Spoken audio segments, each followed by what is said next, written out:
প্রিয় ছাত্রছাত্রীরা, আজকে আমরা দর্শনের তোমাদেরকে পুরো অ্যান্সার করাবো। হ্যাঁ, ঠিক আছে। তো ভিডিওটি দেখো এবং ভালো লাগলে অবশ্যই লাইক কমেন্ট করে দিও। তো আজকে যে তোমাদেরকে দেখতে পাচ্ছ আমি কোশ্চেনে চলে এসেছি। তো একটা কথা বলে রাখি, আমি যে সাজেশান দিয়েছিলাম সেই সাজেশান 100% কমন এসেছে দর্শনে, ঠিক আছে। তো তার প্রমাণ আমি তোমাকে দেখাবো ভিডিও শেষে, ঠিক আছে। তো চলো আমি তোমাদেরকে একদম প্রথম থেকে অ্যান্সার করে নিই। দর্শনে তোমরা দেখতে পাচ্ছ ইতিমধ্যে এই যে এখানে তো রয়েছে, তোমরা দেখতে পাচ্ছ। তো প্রথম যে প্রশ্নটা রয়েছে দেখো, অবরোহণ যুক্তিবিজ্ঞান একটি কি বলতো, অপশান সি হবে আকারনিষ্ঠ, তোমার কিন্তু আকারনিষ্ঠ শাস্ত্র, ঠিক আছে। তারপর হচ্ছে যদি অবরোহ যুক্তি, ঠিক আছে, এখানে কি রয়েছে দেখো, যদি অবরোহ যুক্তির সিদ্ধান্ত সত্য হয় তাহলে কি হবে অ্যান্সার, তার সিদ্ধান্ত সিদ্ধান্ত শক্তি হয়, তবে যুক্তিটা কি হবে, বৈধ হতে পারে আবার কি অবৈধ হতে পারে, ঠিক আছে। এটা হবে সঠিক অ্যান্সার। পরের প্রশ্ন চলো, বৈধতার প্রশ্নটির সম্বন্ধ হলো, বৈধতা হচ্ছে অবরোহ যুক্তির সঙ্গে কিন্তু সম্পর্কিত, ঠিক আছে। তারপরে দেখো, একটি নিরপেক্ষ বচনের ড্যাশ অংশ আছে, কয়টা অংশ আছে না, 4টি অংশ রয়েছে, ঠিক আছে। তারপরে রয়েছে দেখো, কোন জাতীয় বচনের উদ্দেশ্যপদ ব্যাপ্য হয়, দেখো সামান্য বচনের উদ্দেশ্যপদ ব্যাপ্য হয়, সামান্য বচনের উদ্দেশ্যপদ সবসময় ব্যাপ্য হয়, সেটা হচ্ছে এ বচন আর ই বচন, ঠিক আছে।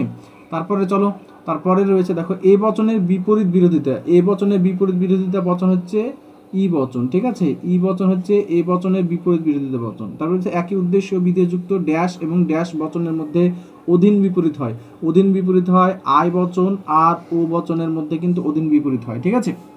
চলো, তারপরে দেখো, কোনো বৈধ নিরপেক্ষ ন্যায় অনুমানের সিদ্ধান্ত পক্ষপাত ব্যাপ্য হলে সেই সেই সেই পদটি অবশ্যই আশ্রয় বাক্যে ব্যাপ্য হতে হয়। এই নিয়মটি লঙ্ঘন করলে যে দোষ হয় সেটা হচ্ছে অবৈধ পক্ষ দোষ, ঠিক আছে। এই যে পক্ষটা লঙ্ঘন করছে তার জন্য অবৈধ পক্ষ দোষ, ঠিক আছে। তারপরে হচ্ছে তখন ন্যায়ের কোন সংস্থানে ফেসাপ বৈধ মূর্তি, এটা হচ্ছে ন্যায়ের হচ্ছে চতুর্থ সংস্থানে হচ্ছে বৈধ মূর্তি, ঠিক আছে। তারপরে রয়েছে দেখো, মিশ্র প্রাকল্পিক ন্যায় সিদ্ধান্ত, মিশ্র প্রাকল্পিক ন্যায় সিদ্ধান্ত সবসময় কিন্তু নিরপেক্ষ বচনই হয়, শুধু প্রধান আশ্রয় বাক্যটা তোমাদের প্রাকল্পিক বচন বা বৈকল্পিক হয়, ঠিক আছে। তারপরে যে পি অথবা কিউ, এমন নয় যে পি কিউ, ঠিক আছে। এইটা কোন যুক্তির নিয়ম উপরোক্ত, এটা হচ্ছে তোমার হচ্ছে ডিএস, ঠিক আছে, ডিএস এর বৈধ যুক্তি, ঠিক আছে। ডিএস বা ডিসজাংটিভ সিলোজিজম, আমরা প্রাকল্পিক যে যুক্তি দেখেছিলাম তার বৈধ রূপ এটা। তারপর রয়েছে দেখো, কোনো অয়েস নয় পি, কোনো অয়েস নয় পি, এটা ই বচন রয়েছে, ই বচনের আমরা জানি যে ভেনচিত্র হচ্ছে এস পি ইকুয়াল 0, কিন্তু দেখো এসের আগে একটা অ রয়েছে তার জন্য বার হবে, তাহলে এটার সাথে মিলিত হয়ে যাচ্ছে দেখো এইটা, তাহলে অপশান বি হবে সঠিক অ্যান্সার। তারপর রয়েছে দেখো, সাদা হাতি আছে, সাদা হাতি আছে বচনটির ভেনচিত্র হচ্ছে সাদা মানে ডব্লু আর হাতি মানে ই, ঠিক আছে। এখানে কোনটা হবে অ্যান্সারটা হবে, এইটা হবে অপশান সিটা হবে অ্যান্সারটা, ঠিক আছে। অপশানটা কি হবে, কেন হবে আমি বলে দিই, সাদা হাতি আছে, তো এই সাদা হাতি আছে এইটাকে যদি আমরা করতে যাই তাহলে বচন হবে তোমার আই বচন হবে, ঠিক আছে। এখানে এস পি এর জায়গায় তোমাকে ডব্লু আর ই লিখতে হবে, তবে ডব্লু আর ই, ঠিক আছে, সমান সমান আই বচনের ভেনচিত্র, এস পি এর জায়গায় তুমি ডব্লু বসি নাও, তাহলে এই জায়গাটা হচ্ছে 0, ঠিক আছে।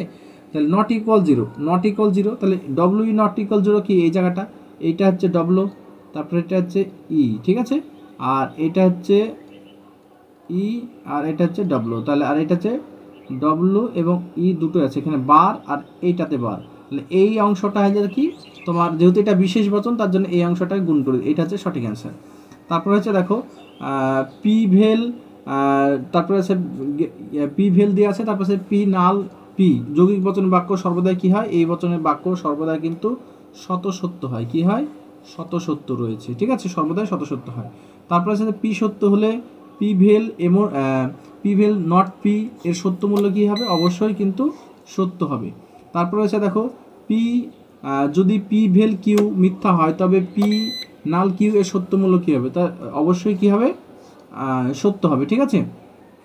তারপরে রয়েছে বৈজ্ঞানিক আরোহ অনুমানের আকারগত ভিত্তি, দেখো বৈজ্ঞানিক আরোহ অনুমানের আকারগত ভিত্তি হচ্ছে তোমার প্রকৃতির, অপশান ডি হয়ে যাবে, প্রকৃতির একরূপতা নীতি, ঠিক আছে, এইটা হবে, এবং কার্যকর নিয়ম। তারপর উপমা যুক্তি সিদ্ধান্তের সম্ভাব্য সর্বাপেক্ষা গুরুত্বপূর্ণ শর্ত হচ্ছে সাদৃশ্যের প্রাসঙ্গিকতা, যত সাদৃশ্য প্রাসঙ্গিক হবে তত উপমা যুক্তি বৈধ হবে। তারপর আরোহমূলক লাভ কোন জাতীয় যুক্তির মুখ্য বৈশিষ্ট্য, এটা একদম আরোহ যুক্তি, খুব সুন্দর একটি যুক্তি রয়েছে। তারপর রয়েছে দেখো পরিমাণের দিক থেকে কারণ হচ্ছে কার্যের সমান, এই কথাটা বলেছেন কার্ভেড বলেছেন। কার্ভেড বলছে পরিমাণের দিক থেকে কারণ হচ্ছে কার্যের সমান, এবং এটা বলছে গুণের দিক। আর ক হলো কয়ের আবশ্যিক শর্ত, এটার অর্থ হচ্ছে যদি ক না ঘটে তবে খ কিন্তু ঘটবে না, এটা হচ্ছে আবশ্যিক শর্ত, ঠিক আছে। তারপরে বহু কারণবাদের সমর্থক হচ্ছে কে?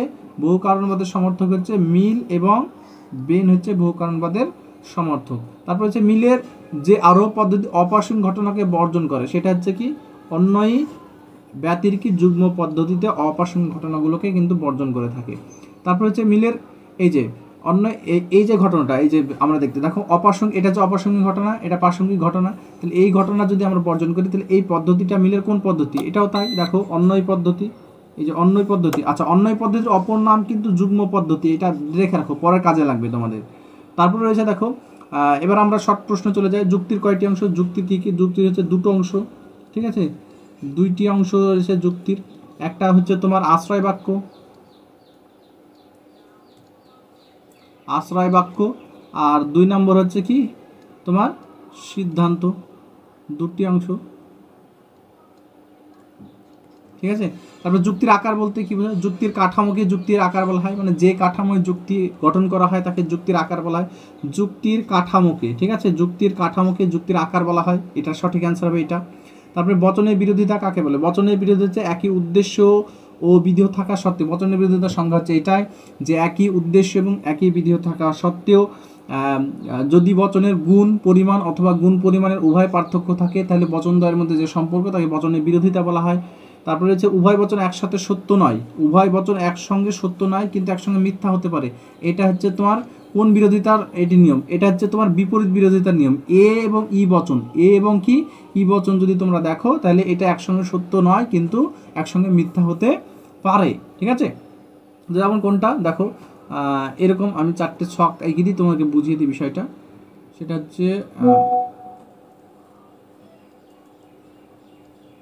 হচ্ছে তোমাদেরকে দেখিয়ে দিচ্ছি। আচ্ছা, 4 নম্বর এটা আছে 3, হ্যাঁ, আর একটা করে নাও এটা দিয়ে। দেখো এখানে দেখো, আমরা প্রথমে যদি এখানে এ বচন, এখানে ই বচন, এখানে আই বচন, এখানে ও বচন করি, এটা সোজাসুজি এটা টি হবে, টি টি টি, আর এটা বড় হাতের এফ হবে কোনাকুনি, ঠিক আছে, বড় হাতের কোনাকুনি এফ হবে, হ্যাঁ, এটা হচ্ছে কোনাকুনি এফ। তারপর হচ্ছে এখানে এফ ছোট হাতের টি, এফ ছোট হাতের টি, তারপরে চারটি হচ্ছে ইউ বা ডি, ঠিক আছে, তো ইউ বা ডি। এবার এই জায়গাটা দেখো বলছে যে এ ই বচন, দেখো একসঙ্গে এরা কখনোই সত্য নয়, দেখো একসঙ্গে সত্য আছে এ আর ই, দেখো এটা সত্য এটা মিথ্যা, ঠিক আছে, আবার দেখো এটা মিথ্যা এটা সত্য এটা সত্য, তাহলে একসঙ্গে কখনো এরা সত্য নয় কিন্তু একসঙ্গে মিথ্যা হতেই পারে, ঠিক আছে। একটা বচন এই যে এইটা, এই যে এফ, মানে এ বচন যদি ধরো এইটা দেখো ইউ, আর এটা কি দেখো এফ, তাহলে এরা যদি একসঙ্গে দেখো মিথ্যা হতেই পারে, কারণ এ দেখো এটা যদি মিথ্যা ধরো তুমি, এটা অনিশ্চিত, অনিশ্চিত মানে তোমার মিথ্যা হতে পারে সত্য হতে পারে, তাহলে এটা হচ্ছে সঠিক অ্যান্সার। তারপর হচ্ছে সকল কবি হয় বচনটির বিরোধী বচন, বিরুদ্ধ বচন, এটা হচ্ছে ও বচন, সকল কবি হয় সৎ, এর বিরোধী বচন করতে হবে, ও বচন হবে, তাহলে কি হবে? আচ্ছা, কোনো, ঠিক আছে, কোনো কবি নয় সৎ হবে, কবি নয় সৎ, এটা হচ্ছে এর বিরুদ্ধ বচন। তারপরে এ বচন সত্য হলে এর অসময় বিরোধী বচন কি হবে? এ বচন যদি সত্য হয়, এই বচন যদি সত্য হয়, এর অসময় বিরোধী বচন হচ্ছে কি ই বচন, ই বচন অবশ্যই কিন্তু সত্য হবে, ই বচন কি হবে? অবশ্যই সত্য হবে। তোমাদেরকে একটা ছক, এই যে ছকটা আমি আঁকলাম কেন দেখো, কারণ দেখো বলছে এ বচন যদি সত্য হয়, দেখো এ বচন সত্য, এ বচনের অসময় বিরোধী কি আই, তাহলে আই বচনও দেখো সত্য হয়েছে। দেখো এটা এই জায়গাটা আমি একটু কালার চেঞ্জ করে দেখাই তোমাদেরকে, এটা তাহলে বুঝতে পারবে তোমরা। তো দেখো এখানে এ বচনের টি হয়েছে সত্য, তাহলে এর আই বচন অসময় বিরোধী কি তাও সত্য হয়েছে, সেটাই এখানে জানতে চাইছে, ঠিক আছে। তারপরে রয়েছে দেখো, তারপরে যে বিষয়টা রয়েছে সেটা হচ্ছে সকল মানুষ হয় বুদ্ধিবৃত্তি সম্পন্ন জীব, বচনটি বিবর্তন করো। বচনটি যদি আমরা বিবর্তন করতে যাই তাহলে হবে কি ই বচন হবে, কোনো মানুষ নয় অবুদ্ধিবৃত্তি সম্পন্ন জীব, এটার অ্যান্সার হবে কোনো মানুষ, ঠিক আছে, নয় অবুদ্ধিবৃত্তি, ঠিক আছে,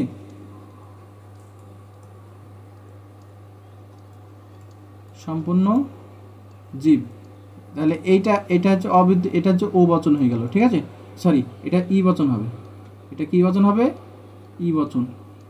তারপর হচ্ছে একটি বিকল্প স্বীকারজনিত দোষের বাস্তব উদাহরণ দাও। একটি বিকল্প স্বীকারজনিত দোষের বাস্তব উদাহরণ হচ্ছে রাম হচ্ছে তোমার ভাত খাবে, রাম ভাত অথবা মাছ খাবে। তাহলে বিকল্প স্বীকারজনিত দোষ, তাহলে বিকল্প একটি বিকল্পকে স্বীকার করে স্বীকারজনিত দোষ, তাহলে এইখানে কি হবে যে একটি বিকল্পকে স্বীকারজনিত দোষ, তাহলে এখানে অথবা মাছ খাবে করে দাও, মাছ খাবে। তাহলে এবার তুমি কি করে নিলে, আগে তুমি অনুগকে স্বীকার করে নাও যে মাছ খাবে, রাম কি খাবে, আচ্ছা এখানে রাম মাছ খাবে, হলো মাছ খাবে, অতএব রাম কি খাবে, রাম ভাত খাবে, এটা করে দাও, রাম ভাত খাবে। এইটা হয়ে গেল কি তোমার বিকল্প স্বীকারজনিত দোষ, ঠিক আছে, বিকল্প কি স্বীকারজনিত দোষ। কারণ আমরা জানি যে যে কোনো একটা বিকল্পকে অস্বীকার করতে হয়, কিন্তু দেখো এখানে দুটোই দেখো স্বীকার করেছে, এখানে স্বীকার, তাহলে একটা বিকল্প স্বীকারজনিত দোষ, ঠিক আছে। তাহলে একটি নিষেধকমূলক প্রাকল্পিক ন্যায়ের মোটা স্টোনের আকারের দৃষ্টান্ত দাও। আকারের দৃষ্টান্ত চেয়েছে, নিষেধকমূলক এই যে এমটি এর এম, তাহলে এমটি এর নিষেধকমূলক দৃষ্টান্ত কি হবে, তোমার ধরলাম দৃষ্টান্ত হচ্ছে তোমার যদি, ঠিক আছে, যদি পি তবে কিউ, ঠিক আছে। এবার এর দৃষ্টান্ত কি হবে, যে কিউ সত্য নয়, কিউ সত্য নয়, অতএব অতএব কী হবে, পি সত্য নয়, পি সত্য নয়। এটা হচ্ছে তোমার ধ্বংসাত্মক যে নিষেধকমূলক ন্যায় আছে তার একটা দৃষ্টান্ত। এইটা হচ্ছে আকার, এটাকে যদি তুমি করো পি, ঠিক আছে, নাল পি নাল কিউ, তাহলে এখানে কি হচ্ছে যে এমন নয় যে কিউ নট ইকুয়াল পি, তারপর হচ্ছে অতএব নট ইকুয়াল পি, এটা হচ্ছে আকারে দুটো, ঠিক আছে। তারপর হচ্ছে নিচের ভেন চিত্র প্রকাশ করো। কোনো কোনো দার্শনিক নয় কবি, এর ভেন চিত্র কী হবে দেখো, এটা হচ্ছে আয় বচন, এটা আয় বচন, তাহলে আয় বচনের ভেন চিত্র হচ্ছে এ, বুলিয়ে ভাষ্য হচ্ছে এস পি নট ইকুয়াল 0, তাহলে এর ভেন চিত্র তুমি এঁকে নাও এখানে, আচ্ছা এর ভেন চিত্র আমি এইখানে এঁকে দিচ্ছি, ঠিক আছে। এর ভেন চিত্র এখানে একটা সোজা গোল করে নাও, এখানে একটা গোল করে নাও, এখানে হচ্ছে S P bar, S P S bar P bar, আর বাইরে হচ্ছে এস বার আর দুটোই পি বার, ঠিক আছে। এটা তাহলে এইটার সাথে কার মিলছে, এটার সঙ্গে দেখো এই অংশটা মিলছে, যেহেতু এটা বিশেষ বচন তাহলে এখানে একটা গুণ করে দিলেই হয়ে যাবে অ্যান্সার, ঠিক আছে। তারপর হচ্ছে এ বচনের বুলীয় ব্যাখ্যা কি, এ বচনের বুলীয় ব্যাখ্যা হচ্ছে এস পি বার নট, আচ্ছা এটা হলো না, এস পি বার ইকুয়াল 0, ঠিক আছে, ইকুয়াল 0। ভেন চিত্র প্রকাশ করো, এটার এই যে এটার ভেন চিত্র চেয়েছে, এটার ভেন চিত্র কীভাবে প্রকাশ করবে, এইভাবে দুটো ছক টানবে, ছক টেনে এখানে একটা গোল, এখানে একটা গোল করে দিবে, এটা হচ্ছে এস পি বার, এটা হচ্ছে এস এবং পি দুটোই হবে, আর এই জায়গাটা হচ্ছে এস এস বার পি, আর বাইরের অংশটা এস বার আর পি বার, তাহলে এই অংশটা যেহেতু এটা নট ইকুয়াল দিয়েছে তার মানে এটা গুণ চিহ্ন হবে, নট ইকুয়াল মানে গুণ চিহ্ন, এইটা হবে অ্যান্সার। তারপরে হচ্ছে নিচের বাক্যটিকে প্রতিকায়িত করো। এমন নয় যে রাম আসবে, আচ্ছা এমন নয় যে রাম আসবে, রামকে তুমি ধরে নাও পি, ঠিক আছে, রামকে ধরে নাও পি। এবার এমন নয় যে এখানে নট ইকুয়াল হবে, তাহলে এখানে কি হবে, এটার আকার কি হবে প্রতিকায়িত, নট ইকুয়াল পি, এইটুকু অ্যান্সার, নট ইকুয়াল পি, ঠিক আছে। তারপরে বচন আকারটি এইটা একটু থেকে গেল, আমি এইটা একটু পরে তোমাদেরকে অ্যান্সার অন্য সময় করে দেব। তো দেখো তারপরে হচ্ছে যে পি, এটার সত্য মূল্য কী হবে, সত্য মূল্য তোমাদের এই সাইডে দেখতে পাচ্ছ, এটা যে এটা একটা সংযোগিক বচন, এটা কি বচন দেখো, পি যদি পি এবং কিউ দুটোই সত্য হয় তাহলে পি এবং কিউ এর সত্য মূল্য কী হবে, দেখো এটা আমি সাজিয়েছি যে পি কিউ আর এটা হচ্ছে ফলস্তম্ভ, হ্যাঁ। তো এখানে যদি সংযোগী বচন তখনই সত্য হয় যখন তার প্রত্যেকটা জোড়া সত্য হবে, দেখো এখানে একটাই সত্য, বাদ বাকি সবগুলো মিথ্যা, তার জন্য এটা সত্য মূল্য কী হবে, এটা অবশ্যই এর সত্য মূল্যটা মিথ্যা হবে, অ্যান্সার কী হবে, অ্যান্সার মিথ্যা হবে। মন্দ উপমা যুক্তি কাকে বলা হয়, যখন উভয় সাদৃশ্য সংখ্যার যখন অপ্রাসঙ্গিক হয়, যে উপমা যুক্তিতে সাদৃশ্যের সংখ্যার চেয়ে অপ্রাসঙ্গিক হয়, ঠিক আছে, সেই যুক্তিকে মন্দ উপমা যুক্তি বলে। উদাহরণ যদি দিতে চাই তাহলে বলবে কুকুরের 4টি পা আছে, টেবিলের 4টি পা আছে, কুকুর কামড়ায় অতএব টেবিল কামড়ায়, এটা হচ্ছে মন্দ উপমা যুক্তির উদাহরণ। উত্তম উপমা যুক্তির উদাহরণ কি, যে উত্তম উপমা যুক্তি অর্থাৎ ভালো উপমা যুক্তির একটি মূর্ত উদাহরণ হচ্ছে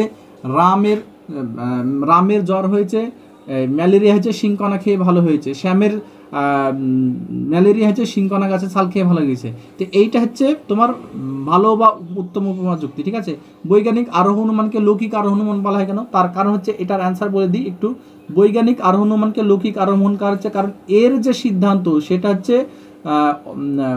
লৌকিক, ঠিক আছে, লৌকিক কারণে গ্রহণ করা হয়, মানে সাধারণ যে লোক, ঠিক আছে, লৌকিক কারণে গ্রহণ করে, ঠিক আছে, লৌকিক কারণে গ্রহণ করে এবং অবাধ অভিজ্ঞতার মাধ্যমে সিদ্ধান্ত, লৌকিক কারণে সিদ্ধান্ত তোমার কি হচ্ছে গ্রহণ, সিদ্ধান্ত কিসের, অবাধ অভিজ্ঞতার ভিত্তিতে, কিসের ভিত্তিতে, অবাধ অভিজ্ঞতার তারপরে হচ্ছে কি দেখো ভিত্তিতে যেহেতু গ্রহণ করা হয় তার জন্য কে মানে লৌকিক আরোহ অনুমান বলা হয়।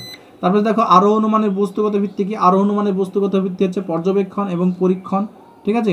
পর্যাপ্ত শর্ত কাকে বলে, যে শর্ত উপস্থিত থাকলে কার্যটি অবশ্যই ঘটবে তাকে বলা হয় পর্যাপ্ত শর্ত। তারপর হচ্ছে কারণের পরিমাণগত লক্ষণের ভিত্তি কি, কারণের পরিমাণগত লক্ষণের ভিত্তি হচ্ছে দুটো, একটা বস্তুর অবিনশ্বর শক্তি আর আরেকটা হচ্ছে শক্তির অবিনশ্বর শক্তি, এই দুটো হচ্ছে বস্তু কারণের পরিমাণগত ভিত্তি। আগুন উত্তাপের কারণ, এটা কোন শর্ত, মানে এটা কোন অর্থে ব্যবহৃত হচ্ছে কারণটা, এটা পর্যাপ্ত কারণ অর্থে কিন্তু ব্যবহৃত হচ্ছে, পর্যাপ্ত কারণ, ঠিক আছে, এটা পর্যাপ্ত কারণ হিসেবে অ্যান্সারটা ব্যবহৃত হয়েছে। সদার্থক শর্ত কাকে বলা হয়, যে শর্ত উপস্থিত থাকলে কার্যটি অবশ্যই ঘটবে, যে শর্ত উপস্থিত থাকলে অবশ্যই কার্যটি ঘটবে, অবশ্যই কার্য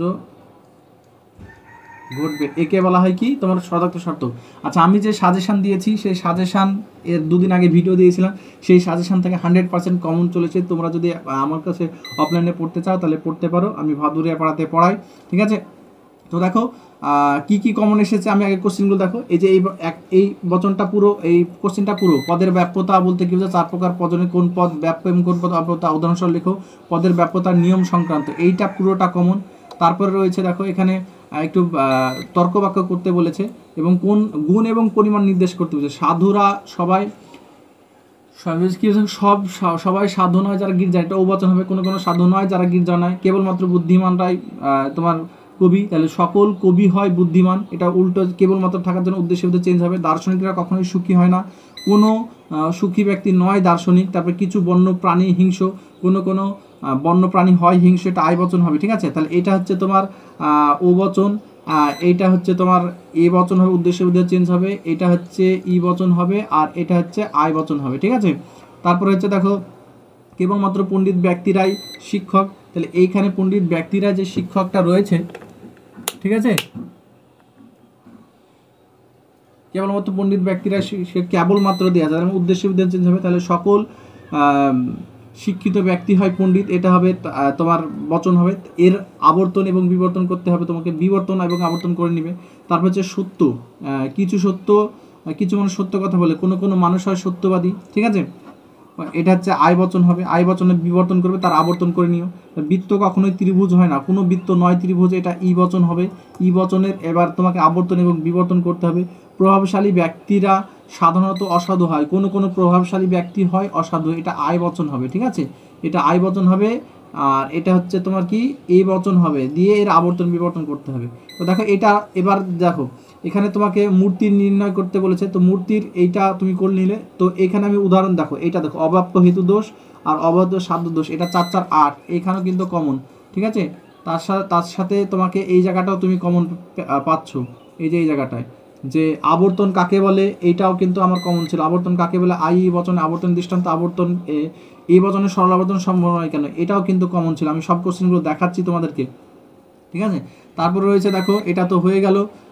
তারপরে রয়েছে এখানে একটা ঘটনা দিয়েছে, এই যে অনুবর্তী ঘটনা, এটা হচ্ছে কোন দৃষ্টান্ত তাই বলেছে। এর সাংকেতিক উদাহরণ মিলন কোন পদ্ধতি অনুসরণ করেছে, এটা অন্যই পদ্ধতি, এটা কি পদ্ধতি, অন্যই পদ্ধতি, ঠিক আছে, অন্যই পদ্ধতি, এটাও আমি কমন দিয়েছিলাম।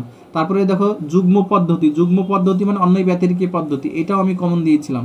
তারপরে রয়েছে দেখো লাস্ট যে দাগের অথবাতে, দেখো অবৈধ সামান্যীকরণ দোষ, অপর্যবেক্ষণ দোষ, এটাও আমি কমন দিয়েছিলাম। তো চলো আমি কমনটা তোমাদেরকে এক্ষুনি দেখিয়ে দিচ্ছি, যে তোমাদের যে কমনটা রয়েছে সেই কমনটা আমি তোমাদেরকে এক্ষুনি দেখিয়ে দিচ্ছি যে আমি কি কি কমন দিয়েছিলাম, আমার তার প্রত্যেকটা কিন্তু চলে এসেছে, ঠিক আছে।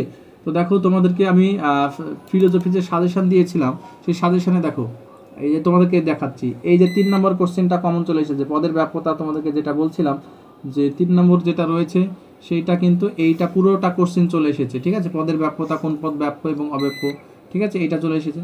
তারপরে আবর্তন, এই যে আবর্তন কাকে বলে, আবর্তনের নিয়ম, এইটা পুরোটা চলে এসেছে। তার সঙ্গে কোন ক্ষেত্রে সরল আবর্তন সম্ভব, মানে এই বচনে আবর্তন সম্ভব, এই দুটো কোশ্চেন কিন্তু 2 নম্বর দাগে চলে এসেছে। 8 8 তোমার 16 পেয়ে গেছো। তারপরে এই যে অবৈধ পক্ষ দোষ, এই যে অবৈধ পক্ষ দোষ, এই যে অবৈধ সাধ্য দোষ, দুটোই কিন্তু চলে এসেছে, ঠিক আছে। এই দুটোই আমি দিয়েছিলাম, 4টে করে যেতে বলেছিলাম, 4টের মধ্যে দুটোই এসেছে। তারপরে রয়েছে দেখো এই যে এটা অপর্যবেক্ষক দোষ এবং অবৈধ সামান্যীকরণ দোষ, এই দুটোই কিন্তু তোমাদের চলে এসেছে, ঠিক আছে, এই দুটোই, ঠিক আছে। তো আশা করি তোমরা কোশ্চেন খুবই কমন পেয়েছো, ঠিক আছে। কারণ প্রত্যেকটা কোশ্চেন আমি তোমাদেরকে দেখিয়ে দিলাম, 100% কমন। যদি তোমরা পড়তে চাও তাহলে অবশ্যই পড়তে পারো, আমি ভাদুরে পড়া বাজারে পড়াই, ঠিক আছে। আমার ডিসক্রিপশানে হয়তো আমার মোবাইল নাম্বার দেওয়া থাকবে, তোমরা আমার সঙ্গে যোগাযোগ করুন। ধন্যবাদ সকলকে পুরো ভিডিওটি দেখার জন্য।